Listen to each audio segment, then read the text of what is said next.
South Korean authorities have seized a second ship they suspect of violating international sanctions by supplying oil to North Korea. Recently, tough UN sanctions were imposed, banning nearly all of North Korea's oil imports in an attempt to curb ballistic missile tests. Secretary of State Rex Tillerson has called on all nations to clamp down on the rogue regime, saying the U.S. has a right to, quote, interdict maritime traffic. But should the U.S. lead an actual blockade of North Korea? Some experts are saying that is a solution to bringing Pyongyang to heel, as it displays a new so-called nuclear button and yet another threat.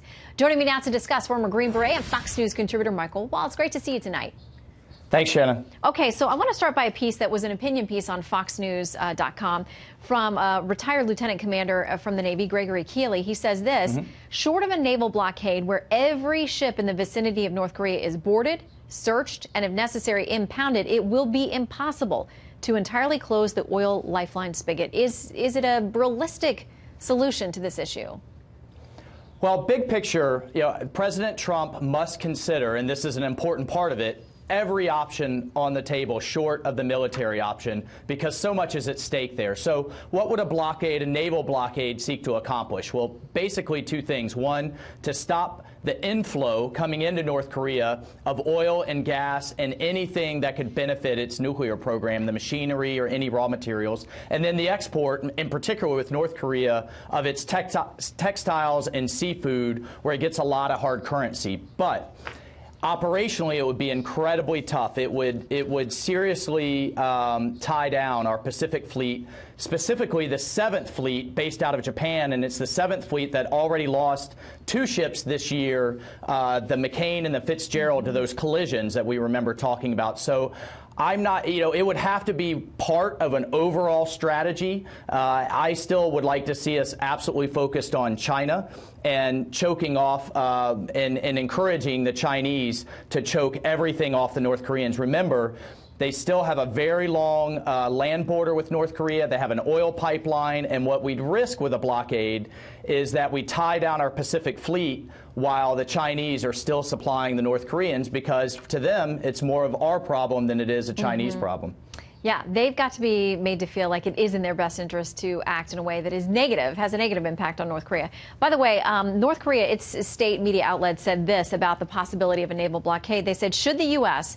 and its followers try to enforce the naval blockade against our country, we will see it as an act of war and respond with merciless self-defense countermeasures, as we have warned repeatedly. That sounds pretty much like the response we get to them from just about everything we do.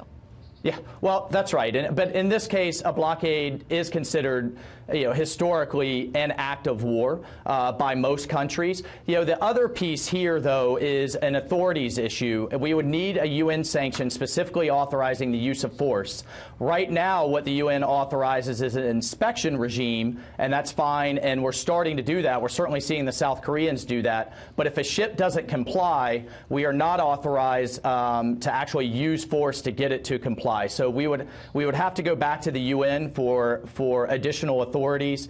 And again, what we would risk, at the end of the day, I think I would like to see us try a blockade before we go to the final military option, but we do risk also a slow escalation at sea, and we could risk losing the benefit of surprise by a precision strike on the nuclear program and on the leadership. So a lot for the president to consider here. Yeah, you talked about China. We know Russia is also a factor here as well. Absolutely. How do those who believe North Korea is a threat to them, how do they convince China and Russia it's in their best interest to get involved in a more substantive way?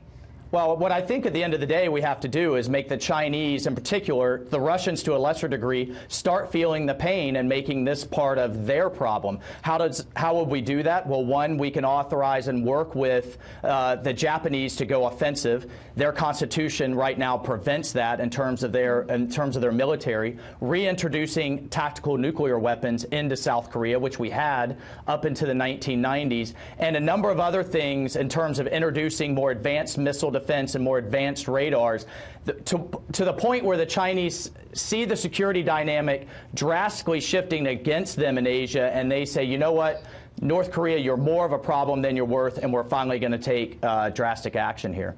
Yeah, we'll see. Every day a new twist in this. Michael Waltz, thank you so much for helping us break it down. Good to see you. Okay, thanks, Shannon. Happy New Year. You too.